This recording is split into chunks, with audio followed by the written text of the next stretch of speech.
Քանի անգամ որ եղել եմ Մասիսում եւ իմ շատ ընկերներ եւ ընդհանրապես ովքեր եղել են անընդհատ փաստում են որ Մասիս գնալով կարծես այն կարոտած հին մեր ավանդույթները, որը արդեն 7 տարի է մենք կարծես թե այլ հնարավորություն չունենք տեսնել, որտեղ հետապնդվում են հենց այդ ավանդույթներն ու արժե համակարգն է քանդվում այդ առումով, հետաքրքիր է որ Մասիս համայնքում լրիվ այլ մթնոլորտ է միշտ եղել, այսինքն այնտեղ դու տեսնում ես երջանիկ, բավարարված, ինքնաբավ մարդկանց, այնտեղ դու կարող ես ղեկավարի հետ Մասիսի քայլել համայնքի ղեկավարի հետ Դավիթի Համբարձումյան եւ մարդիկ մոտենան, ողջագուրվեն։ Համայնքի ղեկավարը հատիկ-հատիկ իր բնակիչներին ճանաչում է։ Ես ականատես եմ եղել մի միջադեպի, երբ մեկին ձեռքով բարևելիս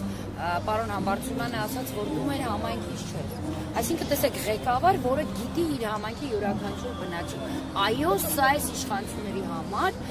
արժանապատվություն ունեցող ղեկավարման ձիրք ու դիրք ունեցող ղեկավարը այս իշխանությունների համար այո վտանգ է ներկայացնում, որովհետև ցանկացած գործընթացի ժամանակ դա կլինի անհամաձայնություն իշխանություններին, դա կլինի այո սովորական սահմանադրական իրավունքի ցուցադրություն, այսինքն ընդդիմությունների մասնակցություն, միևնույն է նման ղեկավարների հետևի ժողովուրդը գնում է Դավիթ Համբարձումյանի նման ղեկավարների, ինչը բնական է ձեռնտու չէ։ Քանի որ դուք ևս Արցախից եք, մամուլում խոսում են, որ Դավիթ Համբարձումյանը քանի որ բավականին ջերմ ընդունել է Արցախից տեղահանված մեր հայրենակիցներին, հենց այդ պատճառով էլ նրա այս քայլը դուք չի եկել իշխանությանը եւ հայտնվել է Թիրախի կենտրոնում։ Դավիթ Համբարձումյանը ոչ միայն ջերմ ընդունել է արցախցիներին, որովհետև եկեք դա միայն չվերցնենք եւ չմոռանանք, որ կան շատ էլի համայնքների ղեկավարներ, որոնք համարյա թե նույն մոտեցումն են ունեցել եւ նույն կերպ ընդունել են։ Դավիթ Համբարձումյանը շատ նաև տարբերվում է շատ ղեկավարներից նրանով, որ իր համար Արցախի հարցը երբևէ չի կարող փակ լինել։ Կլինի ինքը ազատության մեջ, անազատության մեջ։ Դավիթ Համբարձումյան որպես արժանապատիվ հայ, անկախ իր զբաղեցրած դիրքից ու պաշտոնից, ինքը պայքարելու է Արցախ վերադառնալու իրավունքի համար։ Եվ սա ավելի բարձր արժեք է, հավատացեք, քան իրոք, միգուցե անհասկանալի լինի մեզ ասածը, բայց սա ավելի բարձր արժեք է, քան մարդկային ապրոմակցումը, որը տեղի ունեցավ։ Իսկ այն, որ այո, Մասիս համայնքում սկզբում ավելի քիչ էին արցախցիները, չնայած որ ամենամեծ հոսքն էր Մասիս, քան հիմա, որովհետև էլի շատ վայրերից տեղափոխվել են շատ արցախցիներ էլի Մասիս, դա միանշանակ ղեկավարի հենց դիրքը պահվածքն է, որովհետև եթե դուք մտնեք համայնքի այդ քաղաքապետարանի շենքը, ցանկացած աշխատակցի հարց տակ արցախցիներից, անգիր գիտեն բոլորի խնդիրների մասին, բոլորի տեղակայման վայրերը, աշխատողների մասով ունեն ամբողջական տեղեկատվություն, որտեղ է աշխատում ընտանիքում քան։ Այո, սա հենց մարդկային այն մեր հայկական սովորույթներով են նորմալ մարդկային հայկական ապրումակցություն է, որը տեղի է ունեցել եւ որի ականատեսը մենք եղել ենք Մասիս։ Տիկին Հակոբյան, ներողություն եմ խնդրում, մենք տեսանք, որ դատարանի դահլիճում մեղադիալներից մեկը անվասայլակով է, մյուս մեղադիալը ունի շատ լուրջ առողջական խնդիրներ, սակայն նրանք կալանքի տակ են, հա, ժողովրդավար Հայաստանում սա ինչ պատկեր է եւ արդյոք համապատասխան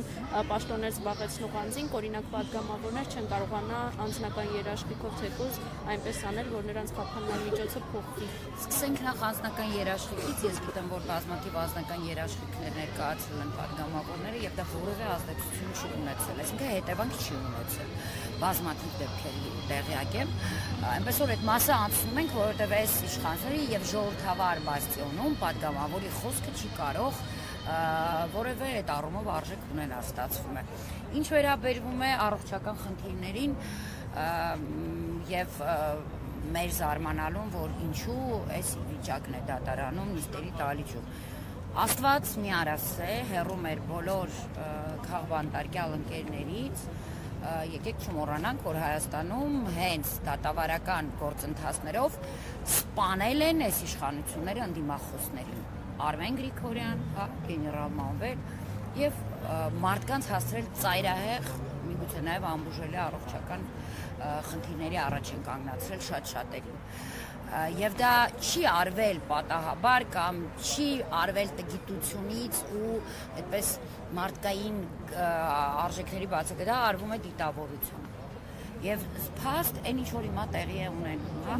առնվազն երկուսի մասով ողջ հանրությունը գիտի, դա Տիգրան Գալստյանը եւ Աղվան Արշակյանը, որոնք լուրջ այսօր առողջական խնդիրներ ունեն, քիչ առաջ Տիգրան Գալստյանի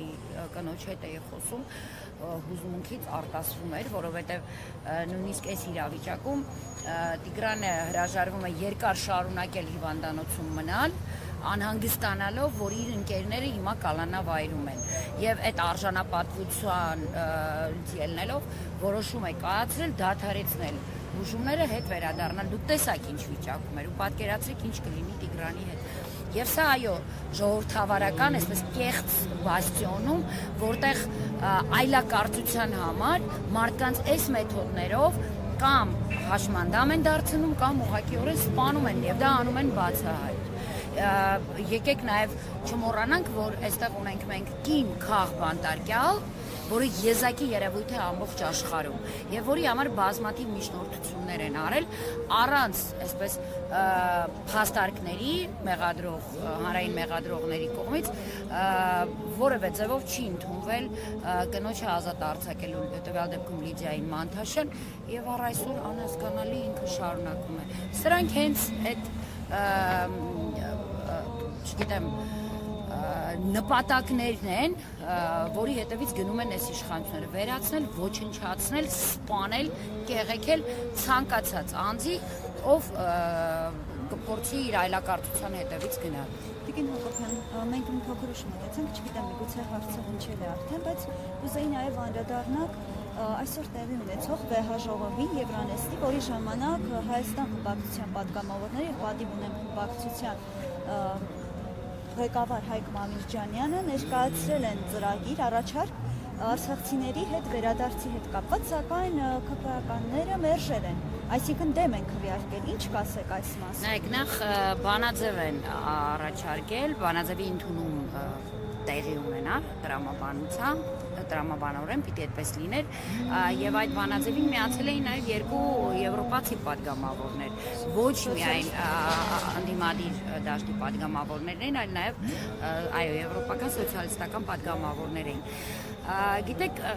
անկեղծ ասած ես հենց այդպես էլ մտածում եմ, որ այդպես էլ լինելու էր եւ զարմանալի կլիներ, եթե հակառակը լիներ, որովհետեւ այս մարդիկ անընդհատ եկեք ասենք, հա, իրենք հանձնել են Արցախ, իրենք նվիրել են թշնամուն։ Բնական է, օրինաչափ է այն ինչ որ հիմա տեղի է ունենում։ Գիտեք, այս ամեն ինչի ֆոնին, եթե ես ձեզ ասեմ, միգուցե այդտեղ դուք իրականում կզարմանաք, որ վերջերս մի քանի օր առաջ մենք հանդիպում ենք ունեցել Արցախի ազգային ժողովի կողմից ձևավորված հանձնախմբի անդամների կողմից, ովքեր հենց արցախցիների վերադարձի իրավունքն են աշխարհի տարբեր հարթակներում ներկայացնում, եւ ես ասեմ, որ ոգևորություն էր այն դրական արձագանքը, որ այսօր ունի արդեն հանձնախումբը, որովհետև այսօր արդեն հանձնախումբը մուտք է գործել այնպիսի հարթակներ միջազգային, որոնց մասին Հայաստանի Հանրապետության վարչապետը խոսում է, որ այնտեղ այդ հարթակներում փակ է Արցախի հարցը։ Եվ ես ձեզ ասեմ, Շվեյցարիան, որը ընդունեց բանաձևը եւ այնուհետեւ դրան միացան քրիստոնեական միջազգային կազմակերպությունը միացավ, ստեղծել են համատեղ հանձնախումբ, որով արդեն հանդիպումներ են տեղի ունեցել Ամերիկայում սենատորների հետ եւ հավանականություն կա նաեւ նմանատիպ բանաձևի ընդունումը Ամերիկայում, նմանաձև բանաձևի ընդունման հնարավորություն կա Բելգիայում եւ այս պահին նաեւ բանակցություններ են գնում տարբեր հարթակներում միջազգային այդ բանաձևերը ընդունելու եւ տեսեք աբսուրդը որն է Հայաստանում նման բանաձևին դեմ են քվեարկում։ Սա այս իշխանությունների իրական պատկերն է։ Վաղը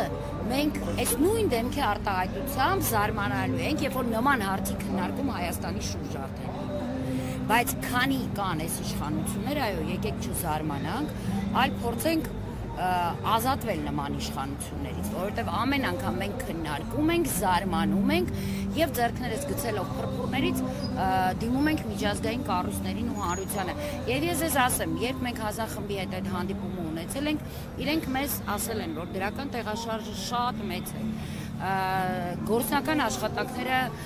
ողջ եռանդով ընթանում են, սակայն գալու է մի պահ, երբ արդեն կոնկրետ գործընթացներին պետք է միանան Հայաստանի իշխանությունները։ Հասկանալի է, որ այս իշխանություններով դա չի կարող տեղի ունենալ։ Տիկին Հակոբյան, Դուք ունեք հստակ ժամկետներ կամ ենթադրում եք, երբ դրանք կստորագրվեն Բելգիայում, Միացյալ Նահանգներում եւ այլ պարլամենտներում։ Տեսեք, Շվեյցարիայում արդեն տեղի ունեցածից հետո, երբ բանաձևը ընդունվեց, այդ բանաձևին միացավ նաև, ինչպես նշեցի, միջազգային քրիստոնեական կազմակերպությունը։ Հիմա կա համատեղ ստեղծված հանձնախումբ Շվեյցարիայի падգամավորներից։ Տեսեք, Շվեյցարիայի խորհրդարանը, դուք պատկերացնեք լրջություն, ստեղծել է հանձնախումբ, այն հանձնախումբը, որը այստեղ մերժեց ԿՊՆ-ի, հանձնախումբ, որը զբաղվում է արցախցիների վերադարձի իրավունքի հարցում։ Եվ այդ հանձնախումբը հիմա հանդիպումներ է ունենում աշխարհի տարբեր երկրների օրենսդիր եւ գործադիր մարմինների ներկայացուցիչների հետ։ Քննարկումներ են տեղի ունենում, կոնֆերանսներ են տեղի ունենում եւ արդեն առնվազն 3-4 երկիր պատրաստ է իր օրակարգում ունենալ նաեւ այդ բանաձևի ձևավորումը ու հետագայում բնականաբար նաեւ ընդունումը։ Հասկանալի է, դա process է, դա այնպես չի, որ մենք կարող ենք ասել, որ 10 օրից, 20 օրից կամ 1 ամսից կլինի, բայց արդեն ներկայացումը մի քանի երկրների հարթակներում տեղի է ունեցել, ընդունվել է դրական եւ եկել են պայմանավորվածություն, որ այսինքն ոչ թե շարունակական է ուղղակի օդում լինելու, այլ բանաձև ընդունվելու է։ Տիկին Հակոբյան եւ նաեւ մի հարց, այս ամենից զատ, քանի որ անդրադարձակ նաեւ իշխանությունների ներկայից, շուտով սպասվում են 2026 թվականի խորհրդարանական ընտրությունները եւ ոչ միայն այդ ընտրությունները, նաեւ վաղ շաբաթում են շուտով տեղի ունենալու ընտրություններ։ Հետաքրքիր է ձեր կարծիքը ընդհանուր այս առումով քաղաքական պատկերի եւ ընտրությունների վերջնարդյունքների մասին։ Գիտեք, ես տեղական ինքնակառավարման մարմինների ընտրությունները երբեք չեմ համեմատի ու չեմ կապի հետագա այդ ընտրությունների հետ, ազգային ժողովի հետ, քաղաքական ընտրությունների հետ չեմ համեմատի, սակայն ես լիահույս եմ, որ մենք չենք հասնելու ընտրություններին, որովհետև այս պարագայում դա իմ համար ամենաանընդունելի տարբերակն է գնալ ընտրությունների այս իշխանությունների հետ։ Ոչ, այս իշխանությունները պիտի հեռանան մինչև ընտրությունները։ Շնորհակալություն։